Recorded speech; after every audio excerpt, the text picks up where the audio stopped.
Ok, habiendo presentado dengue y el virus del dengue y habiendo presentado a su vector, el Aedes aegypti, ahora vamos a ver qué es lo que pasa una vez que se produce la infección, cómo es la respuesta del organismo al virus de dengue y por qué se producen esas formas tan severas de enfermedad.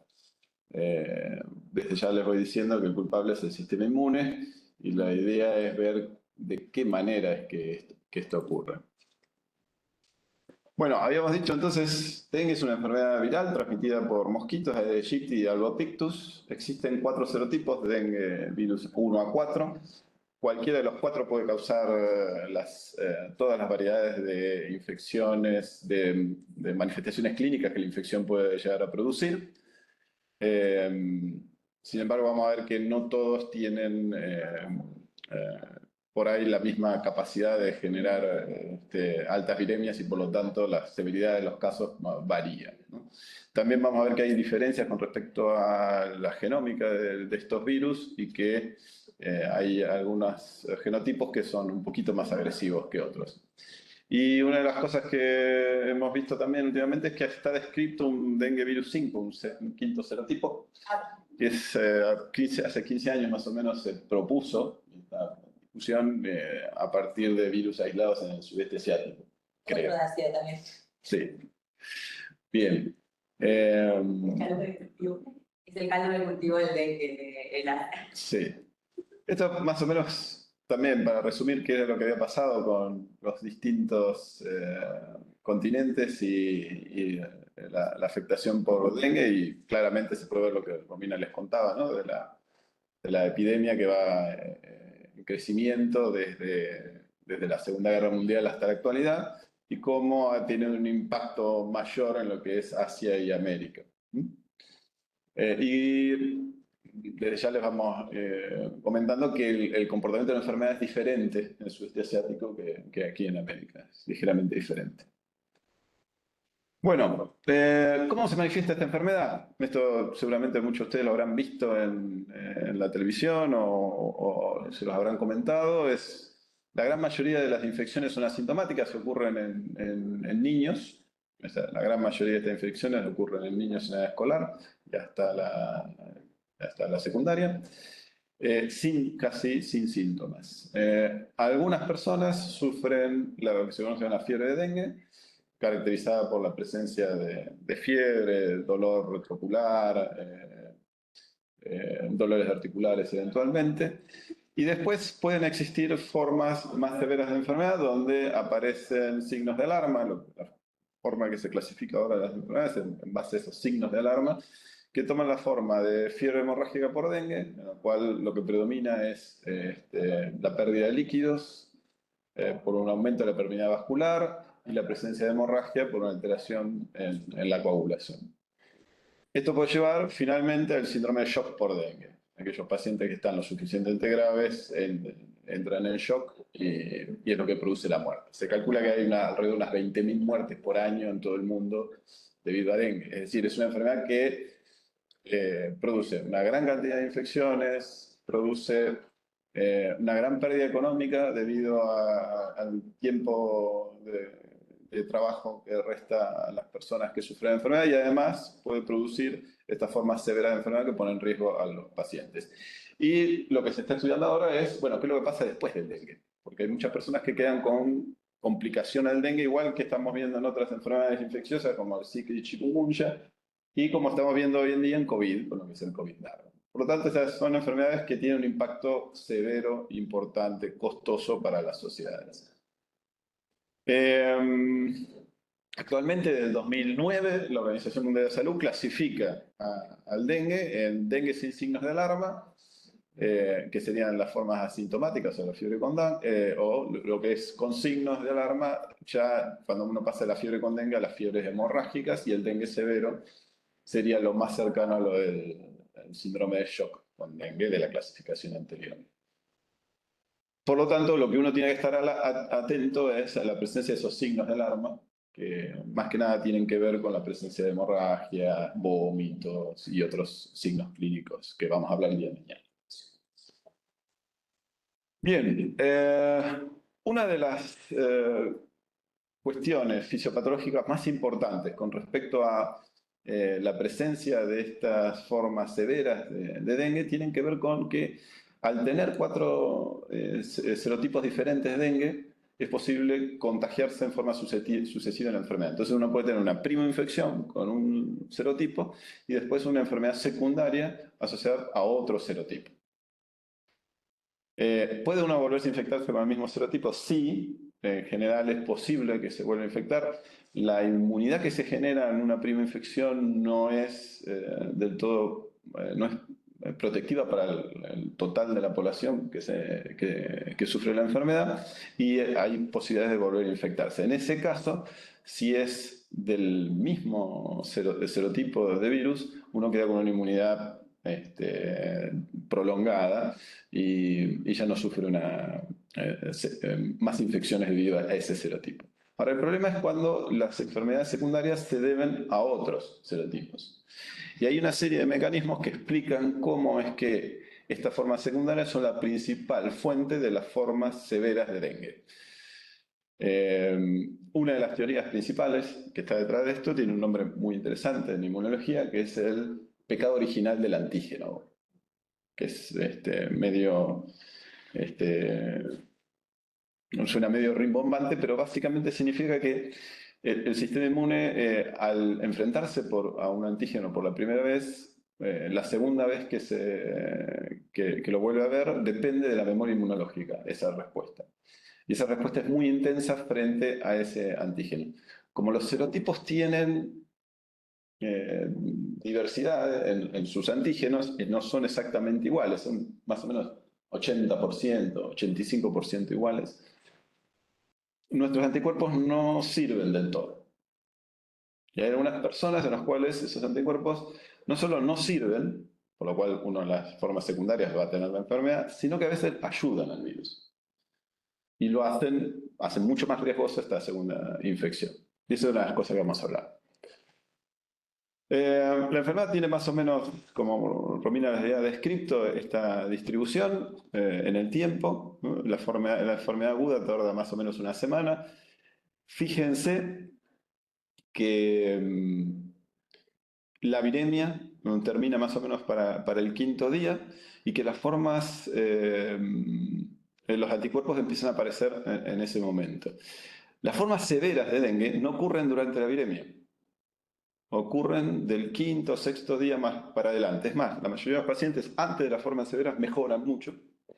Pasan la fiebre. Pasan la fiebre. El momento más crítico es cuando dejas de tener fiebre. Y pasan un par de días y ahí es cuando empiezan a empeorar. Y ese es el sistema inmune. Ese es el sistema inmune, por un lado, y algunas de las proteínas virales también son responsables de esto, sobre todo una proteína estructural que tiene el nombre de NS1, la sigla en inglés, que hace referencia a una proteína del virus que es responsable de parte de esto. Entonces, dependiendo de la historia que uno tiene, o sea, qué anticuerpos generó frente a serotipos previos de virus, la genética del virus, la genética propia y la cantidad de esas proteínas NS1 que andan dando vueltas produciendo daño, es lo que vamos a ver después con respecto a la severidad.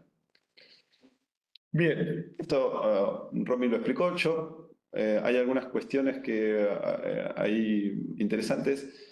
Este virus está muy adaptado a humano.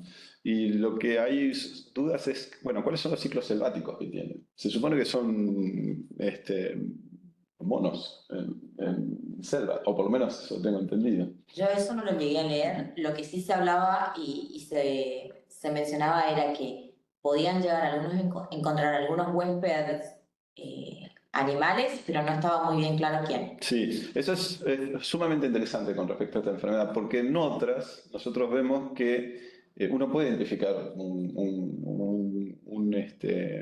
huésped selvático, un huésped que no es humano, y eventualmente uno puede orientar, o podría orientar alguna acción preventiva en ese sentido. En este caso no, aparentemente está tan adaptado al humano que no necesitaría, o por lo menos eso lo parecería, hacer un ciclo por fuera de las personas. El ciclo selvático más más grave en todo caso sería el del mosquito, que cuando se está tratando de erradicarlo, encuentre un nicho natural donde no llega el ser humano a erradicarlo y se quede como guardadito ahí y vuelva a salir más adelante. Bien, estos periodos de transmisión los pongo acá para recordar, porque es importante recordar. Recuerden que las hembras viven más o menos 2 semanas, el virus tarda 7 días en llegar desde que el mosquito pica hasta las salivales y los síntomas en el paciente aparecen 7 días después. Entonces, todo esto depende de las temperaturas, de la genómica del mosquito y del virus. Sí, también el virus, por eso se hablaba de Sí, es sumamente interesante. Los tiempos son bastante cortos en términos de días, entonces es sumamente interesante que esto debe ser algo que debe modificarse bastante en distintos lugares. Y hay transmisión vertical de los huevos, del mosquito a los huevos, ¿es posible eso? Yo no leí absolutamente nada que mencione transmisión vertical. Bien, había algunos Sí. investigadores que proponían que podía ser posible la transmisión. Por eso el interés en limpiar bien los reservorios Sí, el mayor interés es de limpiar bien el reservorio. No sé si iría tanto a la transmisión vertical, pero si hay algún trabajo que lo está haciendo, lo leería. Bien. Si no, me parece el tema de que uno puede pensar que simplemente tiro el agua, Y con eso la cambié el agua y no es suficiente. eliminaste las larvas. Sí, pero me quedaron los huevos ahí dándome. Bueno, uno no quiere generar alarma, pero bueno, hay que tener en cuenta que hay gente investigando eso, por lo menos. Este es un pequeño esquema de cómo es este ciclo, ¿no? El mosquito pica, se lleva el virus llega a las salivales, vuelve a picar, ¿no? Porque muchas veces pica más de una vez la hembra para poder poner los huevos después, y ahí es donde se produce el contagio. El ciclo, esto no se alarmen con la imagen, vamos a mencionar 2 o 3 cositas. Este es el ciclo del virus dentro de las células del huésped. Lo que hace el virus una vez que infecta llega a los macrófagos. De los macrófagos llega a los ganglios o células dendríticas y llega a los ganglios linfáticos, es decir, pasa de la piel, los agarran las células del sistema inmune, lo trasladan hasta los ganglios linfáticos. Ahí infecta otras células del sistema inmune, como pueden ser linfocitos T, linfocitos B, está descrito que pueden infectar este tipo de células. Y después pueden diseminarse por viremia al resto del organismo. Hay informado que están infectadas células hepáticas, sistema nervioso central, incluso hay alguna, vi al pasar alguna cosa por el estilo. Pero principalmente son las células del sistema inmune las que son blanco del virus. El virus tiene un genoma, lo tienen de ARN, lo tienen dibujadito ahí arriba de la imagen, a la izquierda. Tiene 3 proteínas estructurales que son C, M y E, de las cuales la importante es la E porque es la que le permite unirse a receptores. Hay una discusión sobre cuáles son estos receptores, no se conoce bien exactamente cuál es, hay varios propuestos. Y después la C y la M. La M tiene como una variante a medio armar, una pro-M y una M. Y la E también es importante porque la mayoría de los anticuerpos neutralizantes, o sea, de los anticuerpos que nosotros hacemos cuando hay una respuesta inmune que impide que el virus entre en nuestro organismo, son dirigidos contra esa proteína E. Bien, el virus entra, lo ven a la izquierda de la imagen. Hay algunos receptores conocidos como DCSINE, esa es una proteína que tiene macrófagos, por ejemplo, y células dendríticas. Llega al sistema de vesículas dentro del organismo, se libera, ¿no? Ahí tiene una nucleocápside y ahí vienen las proteínas no estructurales que son las responsables de cumplir el ciclo de replicación viral. Una de las más importantes es esa que se llama NS1, que tienen ahí en verde arriba, ¿no? Hay un total de 10 proteínas diferentes. Ahí se forma un complejo de replicación, pegadito a esta parte de la célula, se llama retículo. Se generan copias del ARN y esas copias se vuelven a hacer las copias definitivas, otra vez una cadena positiva. Se ensamblan los viriones, geman hacia aquí y después salen por la vía excretoria. Ahí se produce una serie de cambios debido a cambios de pH, maduran las proteínas estructurales que tienen en superficie y sale el virus. ¿Qué es lo interesante? Algunas de esas proteínas no estructurales quedan asociadas a membrana, como la NS1. NS1 puede estar unida a membrana a través de diversas maneras, unidas al colesterol o a otros gangliósidos, por ejemplo, y puede salir en forma soluble. Y aparentemente esa proteína soluble es responsable de mucho de lo que nosotros vemos como daño en el organismo. Y ahora vamos a ver por qué. Bueno, para hablar del daño que se produce asociado a dengue, vamos a hablar primero de aquellos factores que son propios del virus, digamos, y propios del huésped. ¿Está? Asociados al virus, uno debería estudiar el genoma viral y los cambios que ocurren ahí para decir, bueno, estas variantes del virus son más agresivas, estas son menos agresivas. En general, una de las primeras cosas que emergen de esos estudios es que dengue tipo 1 es más agresivo que dengue tipo 2, 3, 4. ¿No? Y que hay variaciones respecto a los lugares.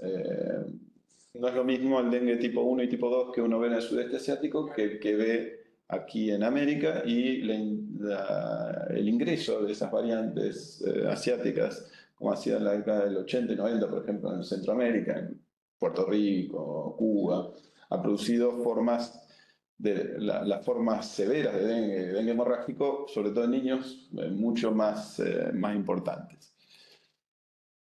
¿Por qué esas variantes son más agresivas? Básicamente porque tienen una mayor capacidad de replicación. El virus se replica mucho más fácil, entonces hay más cantidad de virus dando vuelta, hay más cantidad de proteínas de estas que se asocian a daño y hay mayor difusión del sistema inmune.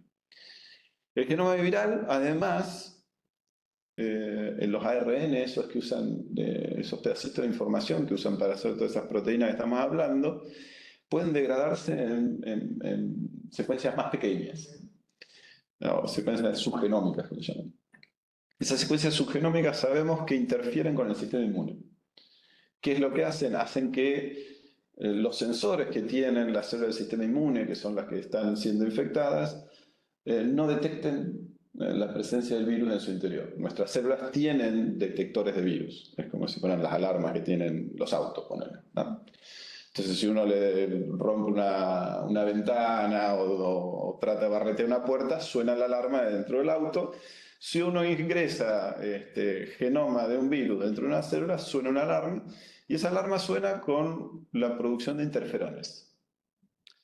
Interferones son citoquinas que están diseñadas para generar, en este caso, en el caso de las infecciones virales, lo que se conoce como un estado antiviral. Es una serie de medidas que toma la célula y las células vecinas para evitar la diseminación del virus. Si ese estado antiviral no funciona, la replicación viral es mucho más eficiente y obviamente el daño que se va a producir en el organismo va a ser mucho mayor. Bien, ahora la cosa se va a poner un poquito más compleja todavía. De a poquito vamos poniendo las cosas un poquito más complejas, porque si no, no tiene gusto. Habíamos dicho que lo importante era la cuestión de la prima infección, que era inmunidad frente al serotipo original, y que en esa fase aguda lo importante era la producción de esa proteína no estructural de tipo 1 y sobre todo la liberación de las formas solubles. Otra forma de daño es cuando tenemos inmunidad heteróloga contra otro tipo de virus, eso lo vamos a ver después. Lo dejamos acá porque cuando nosotros tenemos inmunidad heteróloga, aumenta la producción, aumenta la cantidad de virus que tenemos. Aumenta 10, 100 veces más la cantidad de virus que uno tiene, ¿no? Cuando uno tiene una infección por otro serotipo. Entonces lo dejamos ahí para explicar cómo es que esta proteína de S1 produce daño. ¿Cómo produce daño? Bueno, por un lado activa a las células del sistema inmune para producir citoquinas inflamatorias. Entonces, suena la alarma, producimos citoquinas proinflamatorias y se producen esas citoquinas proinflamatorias. Pero no es lo único que produce. Además puede producir la liberación de proteínas de la matriz extracelular que dañan al endotelio. Entonces, imagínense que ya la viremia para todo esto ha ido pasando y lo que nos queda son estas proteínas que están dando vueltas. Activación del complemento. Esta proteína soluble se une a proteínas del complemento, activándolas. En realidad es aún mucho más interesante porque inhibe la activación del complemento sobre los viriones, que es una de las formas en las cuales nosotros podríamos eliminar viriones, con el complemento que está en el plasma de las personas. Inhibe ahí, pero lo activa produciendo daño sobre el endotelio. El endotelio que recubre los vasos por adentro. Además de la liberación de citoquinas y el complemento, el daño en el endotelio lleva al aumento de la permeabilidad vascular. Eso hace que el líquido que está dentro de los vasos sanguíneos pase hacia los intersticios de los tejidos. Y uno empieza a perder líquido. Empieza a perder líquido y eso no es bueno porque uno necesita líquido en el compartimento vascular, en la sangre, para mantener, por ejemplo, la presión arterial. Una de las cosas que se ve en las formas graves de dengue es justamente un descenso de la presión arterial. Y ese descenso es un descenso prolongado que puede ir de 1 a 12 horas. Y justamente eso es una señal de alarma y se tiene que tratar de volver a mantener, a elevar la presión, dándole líquidos al... Sí, el manejo de líquidos es lo primordial en el tratamiento de estas Y pacientes. ahí viene coagulopatía y también un tema importante es ver los niveles de plaquetas. Sí. Se bajan por debajo de las 100.000 plaquetas. Perdemos plaquetas, también debido a NS1 y una alteración a coagulación. Todo esto hace que uno tenga una abrupta pérdida del volumen sanguíneo y entre el individuo en shock. No contento con eso, NS1 lo que hace es anticuerpos anti-NS1. Es decir, dentro de la respuesta inmune frente al virus, a los virus de dengue, nosotros habíamos dicho que los anticuerpos que nos gustaban eran los que se pegaban a la proteína estructural E, porque eran neutralizantes. Pero podemos tener contra esta proteína que está soluble, por lo tanto a mano del sistema inmune, o está en gran cantidad dentro de las células, también la pueden ver ahí, y se generan anticuerpos. Esos anticuerpos, ¿qué hacen? Pueden unirse a la forma que está en membrana en las células. Entonces activar ahora va a dirigir al sistema inmune a dañar a las propias células. Puede producir activación del endotelio. O sea, ya no solo le producimos daño, sino que ahora vienen anticuerpos que a los que no están dañados lo activan, libera mediadores de la inflamación que producen más citoquinas inflamatorias, que producen más aumento de la permeabilidad vascular.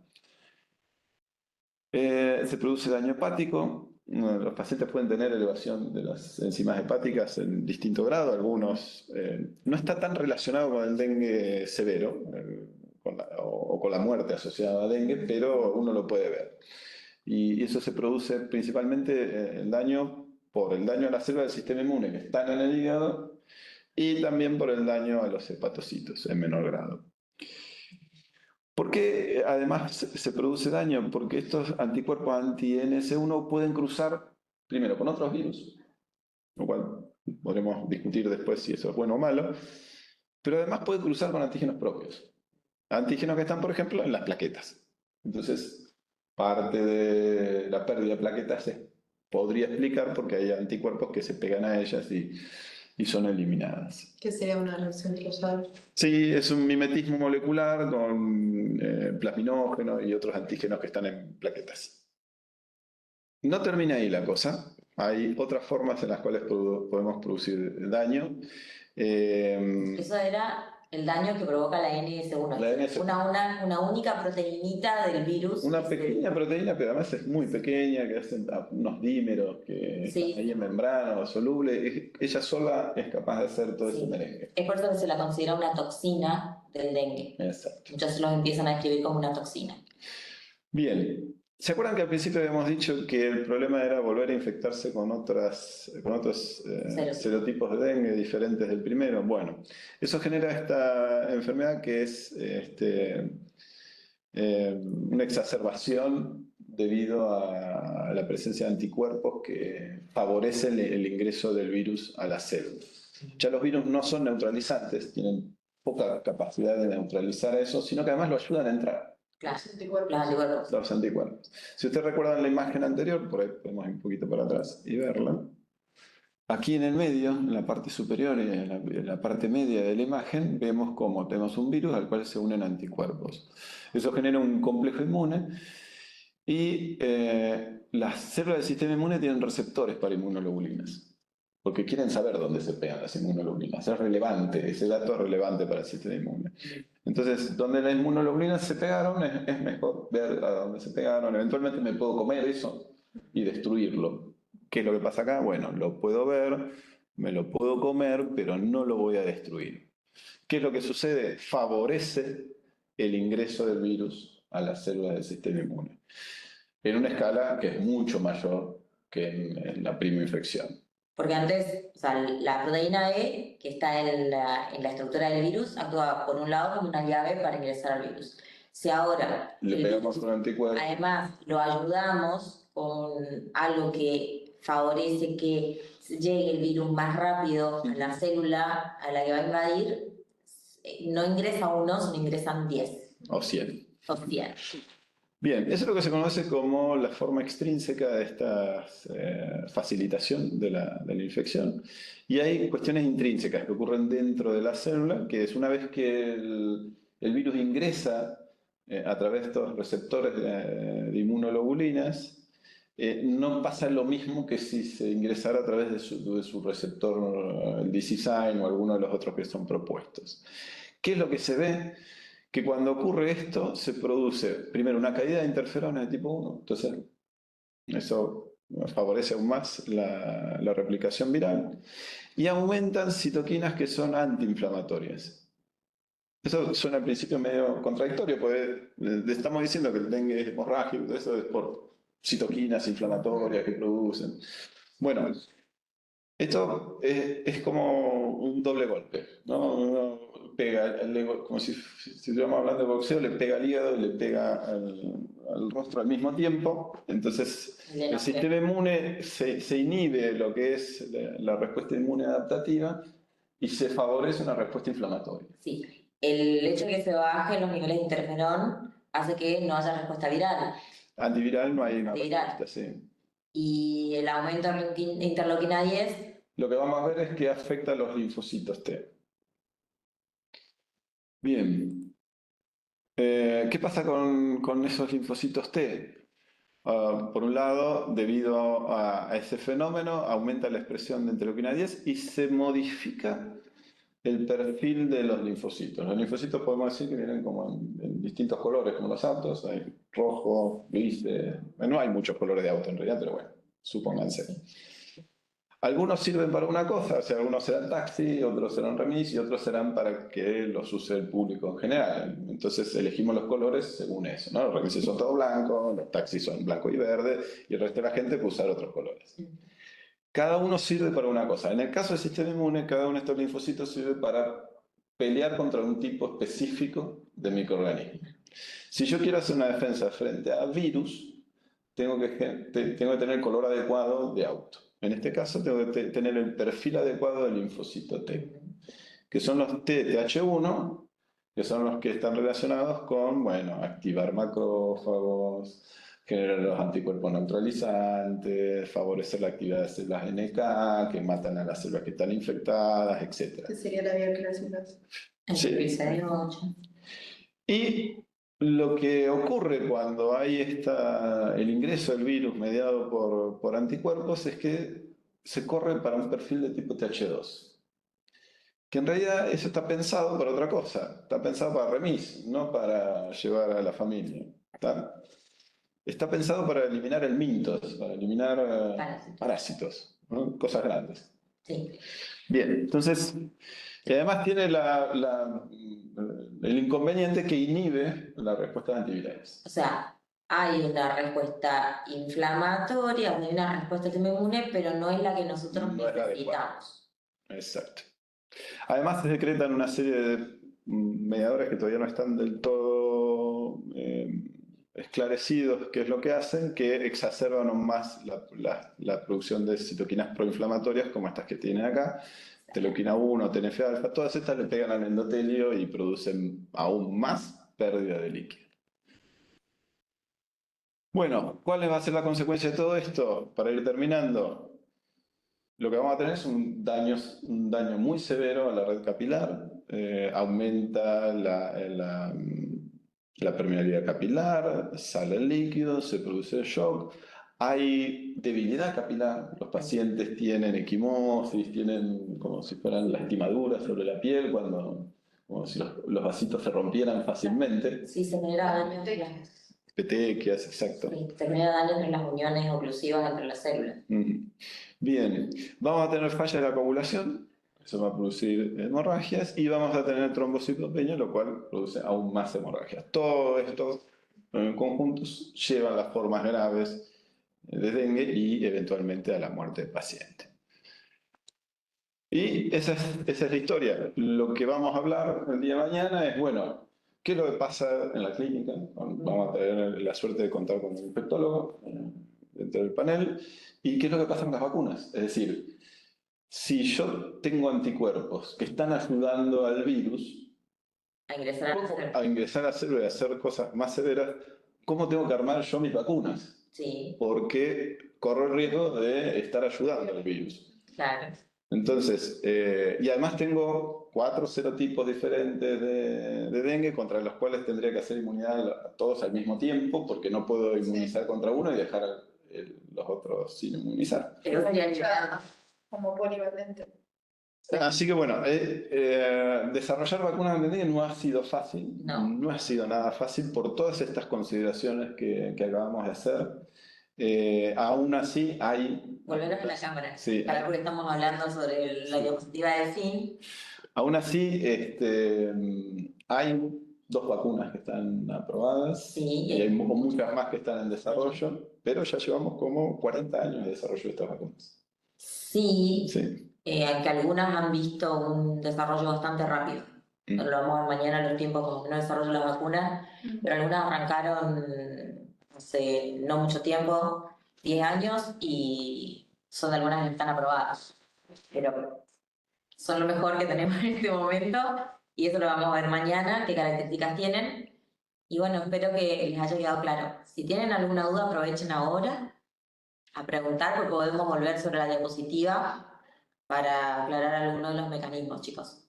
Yo quería decirle algo cuando decía ADE, y eso, la traducción de ADE. Acá te lo busqué. Sí. La sigla Acá, para que siga claro. Antibody Dependent Enhancement. Es un... Amplificación dependiente de anticuerpos. O sea, como amplificación Pero es más de la fácil. respuesta, claro, de la infección dependiente de anticuerpos, Sí. que es la forma grave.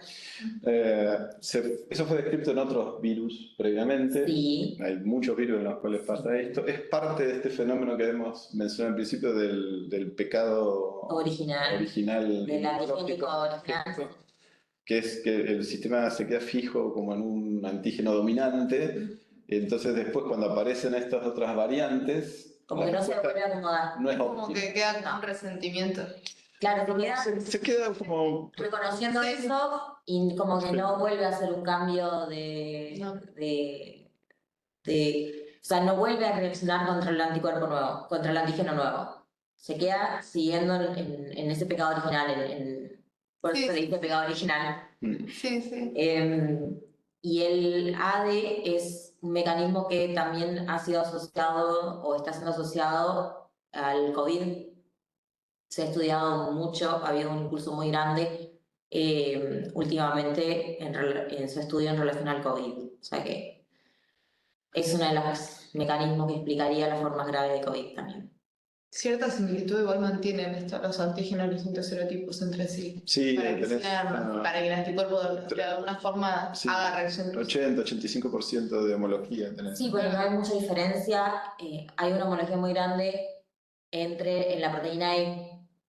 Y ahí, como nosotros necesitamos bloquear la proteína E, si no la bloqueamos lo suficientemente bien, pero el anticuerpo sigue pegándose al virus, entonces ahí termina ayudando a que el virus ingrese.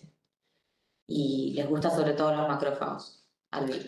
Yo pienso, por ejemplo, casos, no sé, de sífilis, o sea, una bacteria, una treponema, nada que ver, que puedes tener reinfecciones un montón de veces, pero no hay interferencia de un anticuerpo con los antígenos, o sea, es muy o sea, la variabilidad antigénica de una infección a otra varía tanto que... En el caso de los virus lo que hace es facilita la entrada o otro tipo de ayuda. Sí.